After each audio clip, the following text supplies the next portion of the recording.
I want you to imagine this. You're sitting in your office at 1 a.m. The cold blue light from your screen glows on your tired face. The coffee's long gone cold, but you're still typing because that one thought keeps echoing in your head. Just push a little more. Successful people never stop. I know that feeling. I've been where you are. I used to believe that if I just worked harder, stayed up later, I'd get further.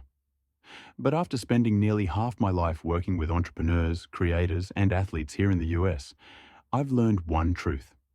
We are not machines. We have limits. Have you ever seen a phone that runs forever without charging? Or a race car that never stops for maintenance? Of course not, because even the most powerful machines need recovery time. And yet, humans keep living as if we're immortal, until our bodies, minds, and emotions start breaking down, piece by piece. One of my patients, a young executive, once told me through tears, "I have everything people dream of, but I don't see myself in it anymore." She didn't need more hours of work. She needed rest. And when she finally learned to pause, to breathe slowly, to enjoy a real dinner, to sleep deeply, something miraculous happened. She didn't just recover. She became sharper, more creative, and more effective than ever before. Rest doesn't kill productivity. It's the soil where energy, ideas, and clarity are reborn. If you're burned out, maybe you don't need to push harder. Maybe you just need to stop for a moment. 1. The myth of never stop grinding. I remember a young entrepreneur who came to me completely exhausted. He said, "I only sleep 4 hours a night."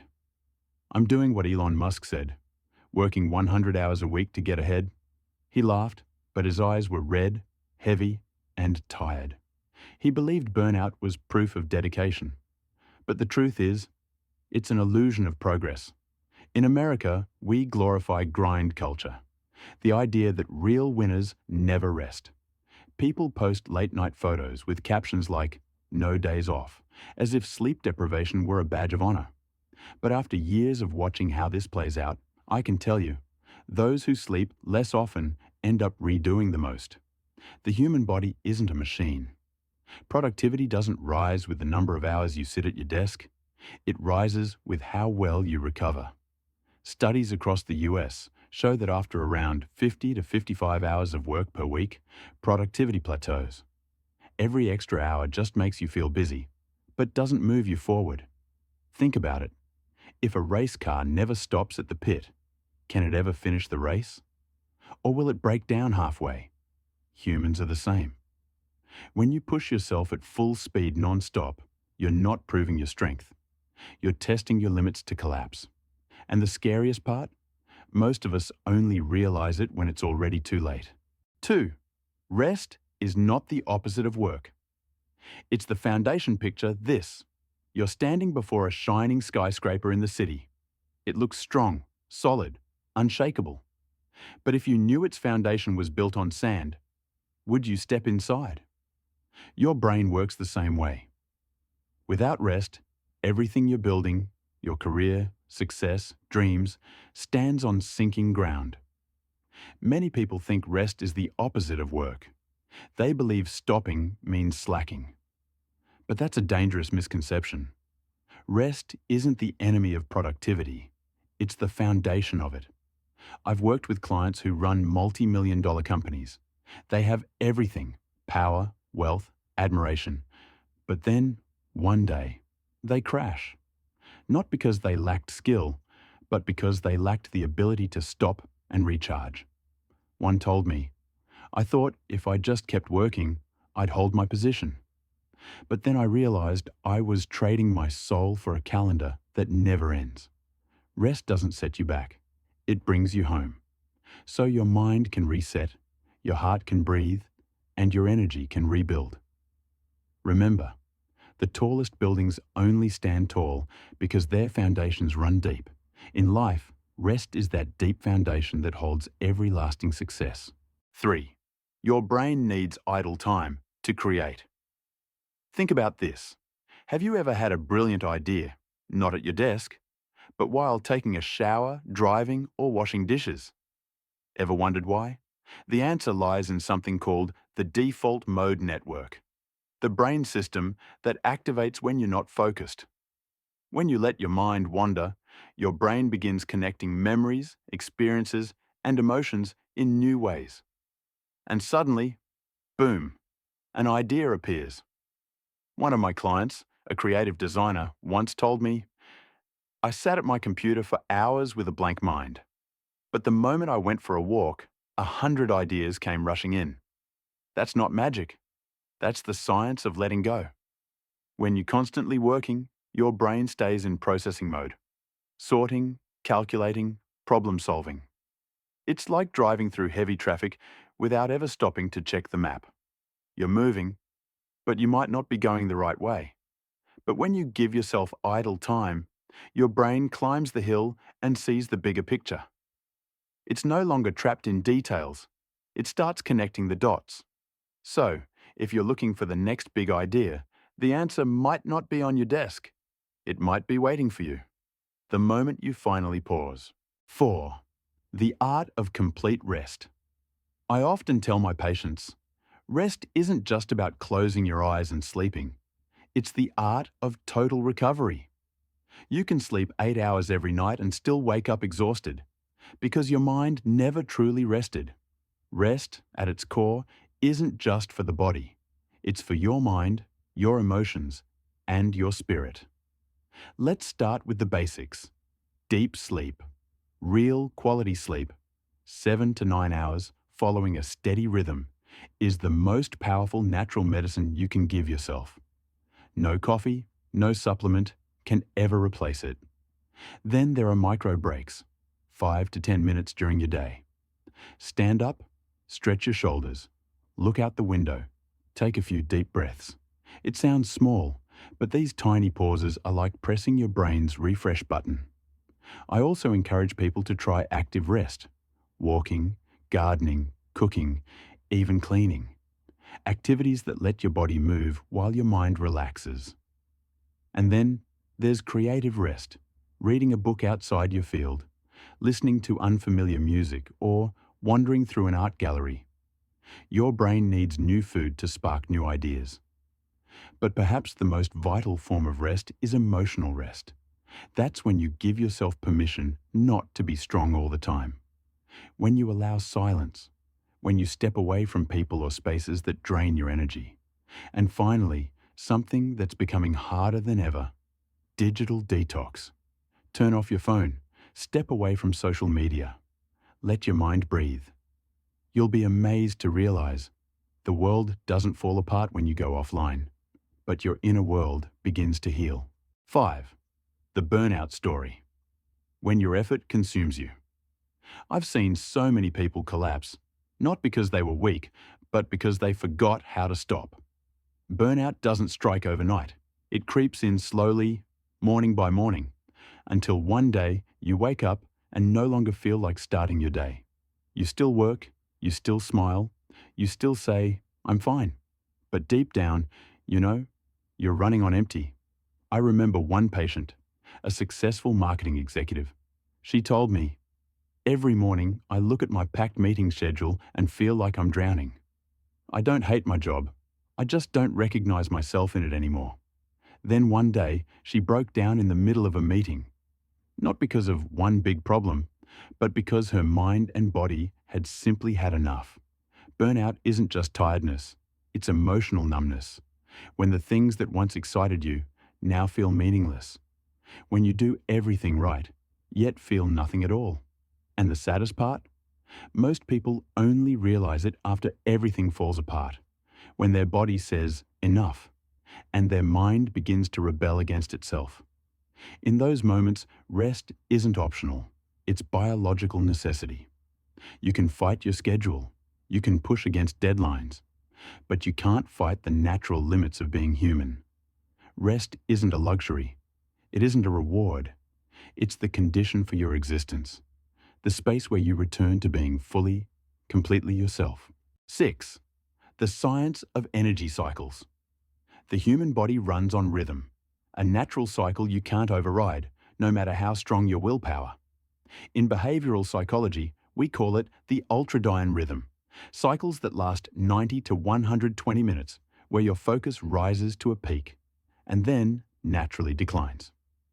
Imagine your brain as a sprinter. It can explode with energy for a short burst, but if you force it to run non-stop, it will collapse. When you push beyond your natural rhythm, your performance doesn't rise, it crashes. Your body starts reacting. Your heart rate spikes. Stress hormones like cortisol surge. Your head feels heavy. Focus fades. And small mistakes begin to appear. The kind you never made when you were fresh. One of my clients, a software engineer in San Francisco, once told me, "I can work 10 hours straight, but honestly, only the first 3 hours are truly productive." And that's the truth. Most of us can only sustain mental peak performance for short bursts. After that, the brain needs recovery. So instead of forcing yourself to grind for 8 hours straight, try working in cycles of effort and rest. Work with full focus for 90 minutes, then stop. Drink some water. Take a walk. Breathe. Give your brain the chance to reset and restart. You'll be amazed to see it's those short breaks that help you do more, faster, and better. Peak performance doesn't come from endless work. It comes from mastering the art of knowing when to stop. 7. Your nervous system needs white space to recover. I want you to picture your nervous system like a switch, with only two modes, fight or flight, and rest and recover. When you're stressed, rushing, chasing deadlines, your body flips instantly into fight or flight mode. Your heart races, your breathing turns shallow, stress hormones flood your blood. Your body thinks you're in danger, even if all that's really happened is an unanswered email. The problem is, if you live in that state for too long, your brain forgets how to come back to normal. You get stuck in chronic survival mode, and that's when it hits. Sleepless nights, racing heartbeat, spinning thoughts, and exhaustion that no amount of rest seems to fix. I've met hundreds of people like this, drinking more coffee to stay awake, taking sleeping pills to calm down, thinking they're managing it, but really, they're just postponing a crash. Real rest, in biological terms, is what reactivates your recovery mode, the rest and digest state. When you relax your shoulders, take slow breaths, walk outside, or simply sit in silence, your body begins to reset, lowering heart rate, reducing cortisol, and releasing serotonin. The chemical of calm and contentment. No pill or cup of coffee can replace that natural reset. One of my patients once told me, "I thought resting was a waste of time, until my body forced me to stop." And that's exactly what I want you to avoid. Don't wait until you collapse to give yourself permission to breathe. The white spaces in your day aren't wasted time. They're where your mind comes back to life. 8. The difference between real rest and fake rest. It's evening. After a long day, you sink into the couch, open Netflix, grab your phone, and start scrolling. You tell yourself, "I'm resting." But be honest, are you really? The truth is, binge-watching shows, scrolling TikTok, replying to texts, or just checking emails. These aren't rest. They're distraction. Your brain is still working, processing, reacting, absorbing noise, just in a different direction. You're not letting your mind rest. You're simply overwhelming it in another way.